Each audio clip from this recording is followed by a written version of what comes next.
Hi everyone, আশা করি সবাই ভালো আছেন। আজকে আমরা শিখব কিভাবে আমরা এরকম একটা ডিজাইন তৈরি করতে পারি। এটা মূলত ক্রিসমাস নিয়ে একটা ডিজাইন। আমি প্রথমে ফাইলে আসলাম, ফাইল থেকে নিউ। আমি এখানে একটা নতুন ডকুমেন্ট নিচ্ছি। আপনারা যে কোনো সাইজের ডকুমেন্ট নিতে পারেন। আমি এখানে 1280 এবং 720 এবং এটাকে ল্যান্ডস্কেপ মোডে রেখে আর্টবোর্ড নিচ্ছি এবং এখান থেকে কালার RGB এবং এখান থেকে 300 অথবা 72 আপনারা যে কোনো একটা দিয়ে নিয়ে কাজ করতে পারেন। কিন্তু অবশ্যই প্রিন্টের জন্য হলে 300 এবং শুধুমাত্র ওয়েবের জন্য হলে 72। তো আমি এখানে 300 নিয়ে কাজ করতেছি। ক্লিয়ার।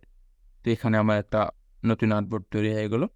এখন আমি এখানে একটা ব্যাকগ্রাউন্ড নিতে চাচ্ছি। আমি এখানে একটা আর্টবোর্ডের সাইজে একটা ব্যাকগ্রাউন্ড নিলাম। এটা এখানে স্টক কালারটা আমি নান করে দিলাম এবং এটাকে আমি গ্রেডিয়েন্ট কালারটা অ্যাপ্লাই করে দিলাম। এবার আমার কিছু কালার এখানে অ্যাড করতে হবে। তো আমি এখান থেকে একটা রিঅ্যাক্টেঙ্গেল নিলাম এবং এখান থেকে এই কালারটা আমি এখান থেকে ধরুন যে আমি এই কালারটা নিলাম, ওকে দিলাম। আমার এই কালারটা এখানে হলো। উইন্ডোজ থেকে আপনারা সরাসরি প্যানেলটা বের করে নেবেন। তো আমি এখানে এই কালারটা অ্যাড করতে চাচ্ছি। তো আমি এখানে প্লাস এটা সিলেক্ট করা অবস্থায় এখানে প্লাস আইকনে ক্লিক করলাম। এখানে যে গ্লোবাল অপশনটা আছে এটাকে টিক মার্ক দিয়ে আমি ওকে দিলাম। আমার এই কালারটা এখানে অ্যাড হয়ে গেল এবং সেমভাবে যদি আমি এখানে আবারও কালার প্যালেটে ডাবল ক্লিক করি এবং কালারটা একটু শেষ করে যাই, ওকে। এবং এটা সিলেক্ট করা অবস্থায় আমি যদি এখানে প্লাস আইকনে ক্লিক করি এবং এখান থেকে গ্লোবাল অপশনটা ক্লিক দিয়ে ওকে, আমার এই কালার দুটো এখানে অ্যাড হয়ে গেলো। আমি এখন এটাকে সিলেক্ট করে ডিলিট করে দিলাম। আমি এবার এই গ্রেডিয়েন্টের উপর এই কালার দুটো অ্যাপ্লাই করতে চাইছি। আমি গ্রেডিয়েন্ট প্যানেলে এখানে ক্লিক করলাম। আমার গ্রেডিয়েন্টের যে লাইনটা আছে এটা এখানে শো করতেছে। আমি এখানে ডাবল ক্লিক করলাম, এখান থেকে এই কালারগুলো এখানে অ্যাড করে দিচ্ছি। তো আমি এখানে আবার ডাবল ক্লিক কালারটা অ্যাড করে দিলাম। তো পরে এগুলোকে আমরা আরও মডিফাই করতে পারবো।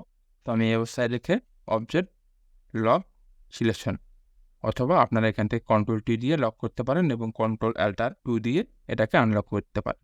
তো আমি এটাকে লক করে দিলাম। এবার ক্লিকম্যাচের যে কাজটা আছে ওটা আমরা তৈরি করব। এটার জন্য আমরা এখান থেকে রিঅ্যাক্টেঙ্গেল টুলটা নিলাম, পলিগন নিলাম। পলিগন নিয়ে আমি যখন পলিগনটা ড্র করলাম এখানে অনেকগুলো কর্নার দেখাচ্ছে। এগুলো কর্নার আমরা চাইলে কম বেশি করতে পারি। আমরা যদি কিবোর্ড থেকে আপার এবং ডাউন কিটা প্রেস করি তাহলে এটি কম হবে। আমি যদি ডাউন কিটা প্রেস করি তাহলে এটি কমবে এবং আপার কি চাপলে এটি বেশি হবে। তো আমি এতটুকু রাখলাম, 3টা রাখলাম। এই অবস্থায় রেখে ওকে দিলাম এবং এখান থেকে কালারটা হোয়াইট করে দিলাম যাতে আমি বুঝতে পারি। এটাকে আমি একটু ছোট করে নিলাম এবং চাইলে এটাকে আমি এভাবে কাস্টমাইজ করে নিতে পারি। তো আমি এরকমটাই রাখলাম। এখান থেকে আরেকটা কপি নিলাম, কপি নিয়ে এটাকে আর একটু বড় করে দিলাম এবং সেমভাবে আরেকটা কপি নিলাম এবং এটাকে আর একটু বড় করে দিলাম। তো হয়ে গেল আমার। তো আমি 3টাকে সিলেক্ট করলাম, সিলেক্ট করে মিডল লাইন করে দিলাম এবং এটাকে যদি আমি এখান থেকে ইউনাইট করে দেই তাহলে আমার শেপটা একটা শেপে পরিণত হয়ে গেল। আমি এখান থেকে একটা রিঅ্যাক্টেঙ্গেল নিলাম, রিঅ্যাক্টেঙ্গেল নিয়ে এখানে বসাই দিলাম। তাহলে আমার গাছের যে ইয়াটা আছে সেটা তৈরি হয়ে যাবে। তো আমি এটা এতটুকু রাখলাম, মুভ করে দিলাম, দুইটাকে সিলেক্ট করে এটিকে মিডল লাইন করে দিলাম এবং পার্টনার থেকে এটিকে আমি ইউনাইট করে দেবো। তো আমার এই নিচের আঁকটাকে আর একটু ছোটো করে দিই এতটুকু।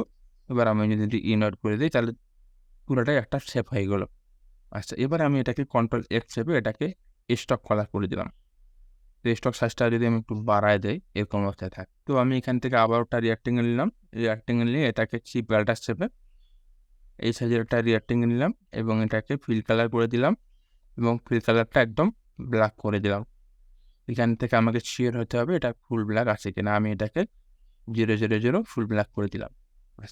এরপর আমি এখানে আরও একটা রিঅ্যাক্টেঙ্গেল নেব অথবা কন্ট্রোল সি কন্ট্রোল এফ, মানে এখানে একটা কপি তার উপরে একটা পেস্ট। আমার এখানে আরেকটা রেক্টেঙ্গেল পেস্ট হয়ে গেলে এটাকে আমি একদম ফুল হোয়াইট করে দিলাম, এফ এফ এফ। এটাকে যদি আমি একটু ছোট করে দেই, ধরেন যে এই সাইজের করে দিলাম। এটা আপনারা ম্যানুয়ালি করতে পারেন অথবা আমি গত ক্লাসে যেভাবে দেখিয়েছিলাম সেভাবেও করে নিতে পারেন। তো আমি এটাকে চাচ্ছি যে আর একটু ছোট করে দিতে, এরকম করে দিলাম। দুটাকে সিলেক্ট করলাম, এটাকে align two selection middle line করে দিলাম। ঠিক আছে, এবার দুইটাকে সিলেক্ট করে এখান থেকে ব্লেন্ড টুল নিলাম এবং এটাকে ব্লেন্ড করে দিলাম। এবার আমি এটাকে মুভ করে ব্রাশ প্যানেলে অ্যাড করে দিলাম। এখানে আমার একটা পপ আপ মেনু ওপেন হলো, আমি এটাকে আর্ট ব্রাশ করে দিলাম, ওকে। এবং এখান থেকে আমি এটা নাম দিতে পারি। এখানে আমি ব্লেন্ড লিখে দিতে পারি, দ্বিতীয় আমার একটা ব্লেন্ড। এখান থেকে যা আসে অবস্থায় রেখে ওভারল্যাপের জায়গায় আপনারা এখানে টিক মার্ক দিয়ে ওকে দিবেন। তাহলে আমার এখানে ব্লেন্ডটা ব্রাশ আকারে অ্যাড হয়ে গেলো। আমি এটাকে সিলেক্ট করে ডিলিট করে দিলাম। এবার যদি আমি এটাকে সিলেক্ট করি, সিলেক্ট করে এটাকে যদি একটু ক্লিক করি, তাহলে কিন্তু অটোমেটিক্যালি আমার এই ব্লেন্ডটা এখানে অ্যাপ্লাই হয়ে গেল। এবং সেমভাবে আমি যদি এখান থেকে ট্রান্সপারেন্সি প্যানেলটা এখানে নেই, অথবা যদি আপনাদের এখানে না থাকে, এখান থেকে ট্রান্সপারেন্সি প্যানেলটা বের করে নেবেন। এই যে ট্রান্সপারেন্সি প্যানেল, এই যে ট্রান্সপারেন্সি, এটা আপনারা এখান থেকে বের করে নেবেন। তো আমি এটা বের করে নিয়ে এটাকে কালার মোডটা করে দিলাম, এইখানে ক্লিক করলাম, অটোমেটিক্যালি কিন্তু আমার এই কালারটা এখানে দেখাচ্ছে। এবং আমি চাইলে এটাকে সাইজটা ছোটো বড়ো এখান থেকে করে দিতে পারি। আচ্ছা, তো আমি এই অবস্থায় রাখলাম। এবার হচ্ছে আমাদের চতুর্দিকে যে ইফেক্টগুলো ছিল এটাকে আমরা তৈরি করব। আচ্ছা, আমি এখান থেকে আবার একটা ইলিপ নিলাম, এটাকে হচ্ছে ফিল কালার করে দিলাম এবং এখান থেকে গ্রেডিয়ান্ট করে দিলাম। এখান থেকে গ্রেডিয়ান্টে এসে মিডল করে দিলাম, মিডল করে দিয়ে এখান থেকে কালার অপশনটাকে আমরা হচ্ছে এই অপশনটাতে ক্লিক করে দিলাম, অটোমেটিকলি এটা আমার ব্লেন্ড হয়ে গেল। তো আমি এটাকে চাচ্ছি একটু মডিফাই করতে, কারণ আমার এটা এরকম থাকবে। এবং Ctrl+C Ctrl+F, আমি এখানে আরেকটা কপি নিয়ে আরেকটা পেস্ট দিলাম, আবার F, আমরা আবারও পেস্ট হলো, এখানে একটা রাখতে, এবং আমি আবার একটা পেস্ট দিলাম। কপি কাট পেস্ট নিয়ে আমার একটা ভিডিও দেওয়া আছে, আপনারা যারা অবশ্যই এটা জানেন না এটা দেখে নেবেন। আমি সবগুলো সিলেক্ট করলাম, সিলেক্ট করে গ্রুপ। এখন আমি জাস্ট এগুলোকে সবগুলো জায়গায় এভাবে অ্যাপ্লাই করে দিতে। তো আমি যদি একটা একটা করে এভাবে Ctrl+Alt+F অ্যাপ্লাই করতে চাই, তাহলে কিন্তু আমার অনেক সময় লাগে। তো এটা সহজভাবে করার জন্য আমি এখান থেকে সিম্বল প্যানেলটা ওপেন করে নিলাম। যদি আপনারা এখানে না পান, এখান থেকে হচ্ছে সিম্বলটা বের করে নেবেন উইন্ডোজ থেকে। তো আমি এটা আগে থেকে বের করে নিয়েছি, এবং এটাকে যদি হচ্ছে এখানে সিম্বল প্যানেলটা নিয়ে এটাকে ড্র্যাগ করে এখানে নিয়ে আসছি। এটা আমার অ্যাড হয়ে গেলো। এখানে যা আসে আপনারা চাইলে এখানে নাম দিতে পারেন, আমি যা আসে তাই দিলাম। ওকে, আমার এখানে সিম্বলটা অ্যাড হয়ে গেল। এখন আমি এটাকে যদি ডিলিট করে দিই, এখান থেকে আমি সিম্বল স্পেয়ার টুলটা সিলেক্ট করি এবং এটা ক্লিক করি। ক্লিক করে যদি আমি এখানে স্প্রে করতে থাকি, অটোমেটিকলি কিন্তু আমার এগুলো এখানে স্প্রে হতে আসে। তো এভাবে আমি এগুলোকে স্প্রে করে নিতেই পারি। তাহলে কিন্তু এখন আমার এগুলো কপি করতে হচ্ছে না, বা সে কপি পেস্ট করে একটা একটা করে এখানে দিতে হচ্ছে। আমি ইচ্ছে মতো এখন স্প্রে করে দিতে পারতেছি। এখন আমার কাছে এগুলোকে আরও কাস্টমাইজ করতে অথবা ছোটো বড়ো করতে, সেটাও আমরা এখান থেকে করে নিতে পারি। আমাকে হচ্ছে এইটা নিতে হবে, নেওয়ার পর যদি আমি এখানে ক্লিক করি এটা বড় হবে, এবং অ্যাল্টারশেপে যদি এটা ক্লিক করি এটা আমার ছোটো হবে। তো এগুলোকে আমি ছোটো বড়ো করার জন্য এই টুলটা নিতে পারি। আমি এটাকে বড় করে দিলাম, এখান থেকে এটাকে বড় করে দিলাম, এভাবে নিয়ে আমি এগুলোকে ছোটো বড়ো করে দিতে পারি। তো আপনারা এগুলো এভাবে কাস্টমাইজ করে নেবেন। এবং হচ্ছে সেমভাবে আপনারা যদি চান যে আমি এখান থেকে এগুলাকে মুভ করে নিতে পারবো, তারা এখান থেকে এই টুলটা নিয়ে আমি এটাকে এখানে এভাবে মুভ করে বসায় দিতে পারি। সিম্বল নিয়ে আমার একটা ক্লাস আগে দেয়া আছে, যারা আপনারা এই কাজগুলো শিখতে চান তারা এখান থেকে দেখে নিতে পারেন। তো আমি চাচ্ছি এগুলোকে কালার আরও চেঞ্জ করতে। তো সেক্ষেত্রে আমি এখান থেকে সোর্সেস প্যানেলটা যদি ওপেন করি এবং সেখানে কালার যে আমি নিয়েছিলাম সেগুলোকে ডাবল ক্লিক করি, এখানে প্রিভিউ অপশনটাতে ক্লিক করলে আমরা দেখতে পাবো আমার এখানে কি চেঞ্জ হচ্ছে।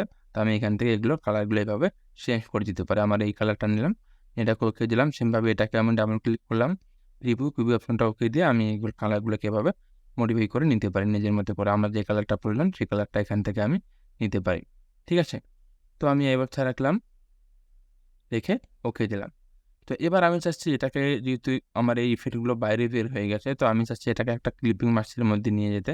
আমি যদি এগুলোকে সবগুলো সিলেক্ট করি, আমার কিন্তু ব্যাকগ্রাউন্ডটা সিলেক্ট হবে না, কারণ আমি কাজ শুরু করার আগে এখান থেকে লেয়ার প্যানেলটা যদি ওপেন করি, আমি এই যে লেয়ারটাকে লক করে দিয়েছিলাম। সো আমি এখান থেকে একটা ক্লিক করলাম, আমার এই ব্যাকগ্রাউন্ড লেয়ারটা আনলক হয়ে গেলো। আমি সবগুলোকে সিলেক্ট করলাম, Ctrl+G দিয়ে আমি সবগুলোকে গ্রুপ করে নিলাম। এবার আমি চাচ্ছি একটা ক্লিপিং মাস্কের মধ্যে এখানে নিয়ে, এবার এখান থেকে এই আর্টবোর্ডের সাইজে একটা রিয়াক্ট্যাঙ্গেল নিলাম, রিয়াক্ট্যাঙ্গেল নিয়ে এটাকে আমি ক্লিপিং মাস্ক করে দিচ্ছি। এখান থেকে রাইট ক্লিক করে মেক ক্লিপিং মাস্ক, আমার এখানে ক্লিপিং মাস্কটা রেডি হয়ে গেল। তো এভাবে আপনারা সেই ডিজাইনগুলো করতে পারেন। তো দেখা হবে নেক্সট ক্লাসে। ধন্যবাদ।